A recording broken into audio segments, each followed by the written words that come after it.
The Edmonton Oilers make a sneaky good signing on the eve of Game 1 against the Los Angeles Kings. All that and more today on Oilers Digest, as we still have to wait one more night for this series to start. I've got the Devils Canes game on right beside me. I've been enjoying lots of the playoff hockey so far.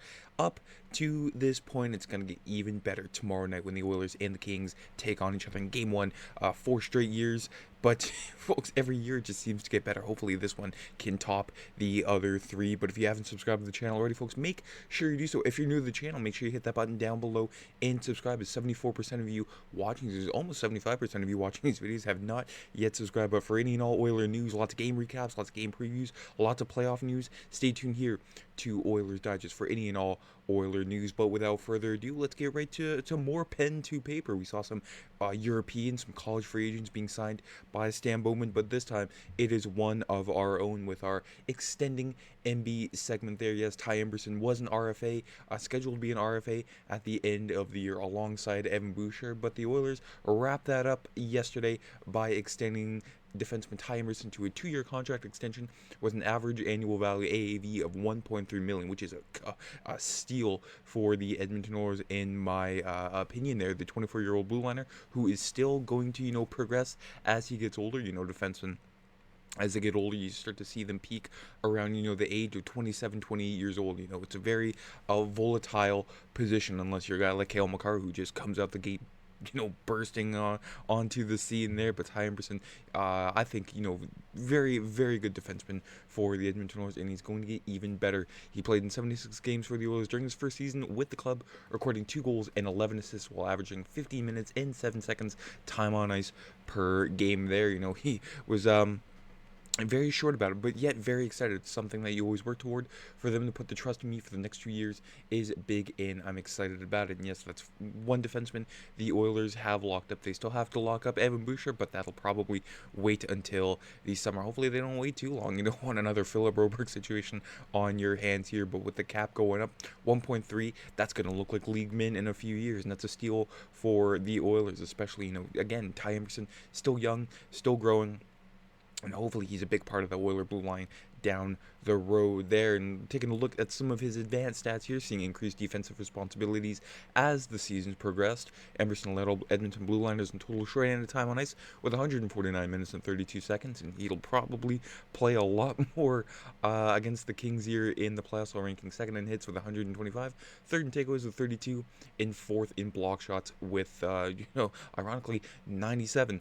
And then when it comes to more advanced stats here from Oilers Nation, the Oilers held their own with them on the ice at 5-on-5, controlling 49.5% of the shot attempt share, 50.4% of the scoring chance share, 50.28% of the expected goal share, but just 43.9% of the actual goal share, while the Oilers shot 8.3% with him on the ice. He got 2 goals, both against his former team, the San Jose Sharks, both in his former arena in San Jose. He didn't get much help in the goaltending department with an .895 save percentage. So, average defenseman, but again, he's one of those defensemen that you don't really hear his name called out much, but for a defenseman, that is a fantastic thing. That means he's doing his job relatively well. They're playing the game from a rocking chair, and that is what the Oilers needed.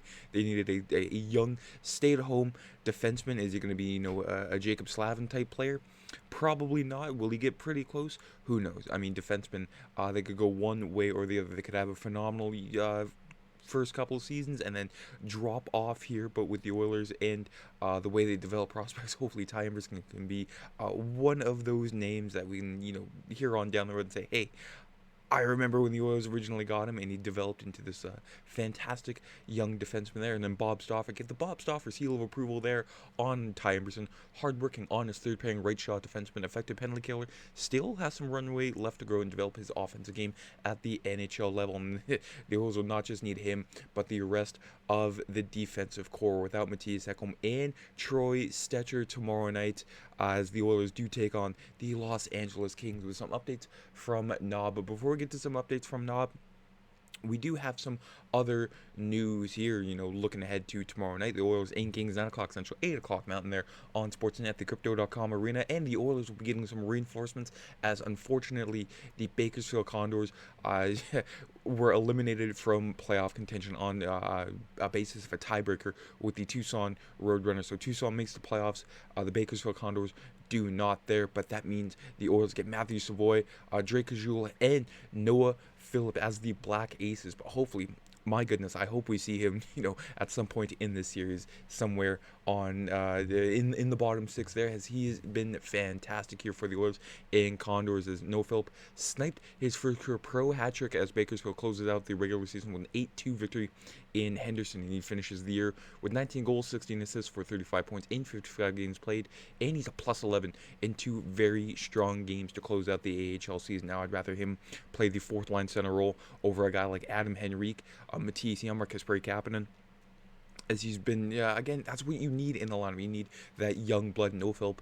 He has something to prove against the LA Kings in a series where the Oilers need their depth to show up. I think No Phillip could make his name on the national stage, or make a name for himself on the national stage here. But just looking at the Oilers practice at Los Angeles, you can see the quote tweet there from Daniel Nugent-Hopkins of The Athletic. The top six remains the same at their practice in Los Angeles, with Hyman, McDavid, and Brown, and Vasily Podkolzin, Leon Draisaitl, and Victor Arvidsson. But they have a new bottom six there with Jeff Skinner, Ryan Nugent-Hopkins, and Kasperi Kapanen.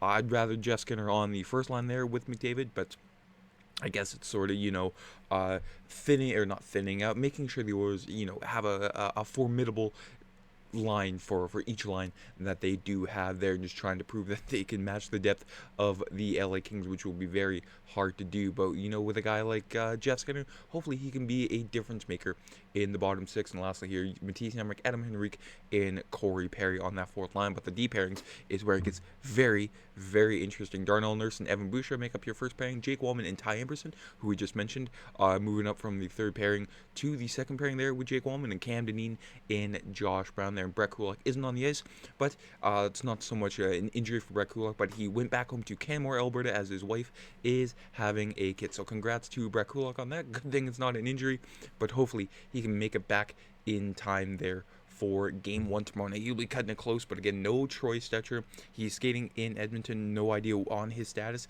Knoblauch didn't really go into detail on that whatsoever, so hopefully we can see him later on down the road in the series. Of course, whatever he's dealing with, you don't want him to rush back from.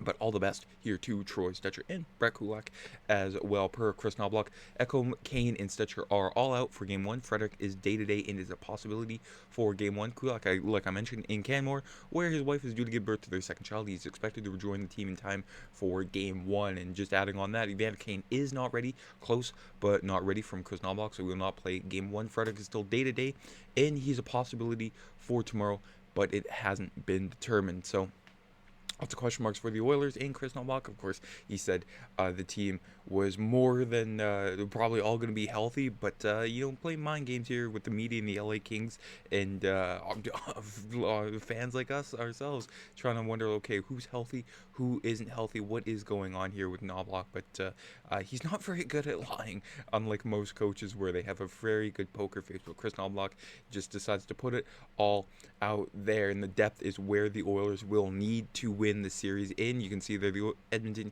year-to-year playoff goal differential without 97 in 29. That's probably the reason why they threw Jeff Skinner onto the third line there, so that bottom six can swim instead of sink there. And you can see it was the worst in the 2022 conference finals to the Colorado Avalanche, because of pretty much Draisaitl, McDavid, Hyman, and Kane to an extent, and then pretty much nobody after that. I think he had guys like Zach Cassian, Josh Archibald, so on and so forth there. So the Oilers, the depth without McDavid or Draisaitl, it'll be tested once again this year. And for Kris Knoblauch, and learning, or what he learned from last year against the Kings, we keep bringing up the prior years against the Kings there, but Knoblauch wants to look forward. Says, I'm not sure there's anything I can take from last year. These teams are quite a bit different. We made a lot of changes. LA's made a lot of changes.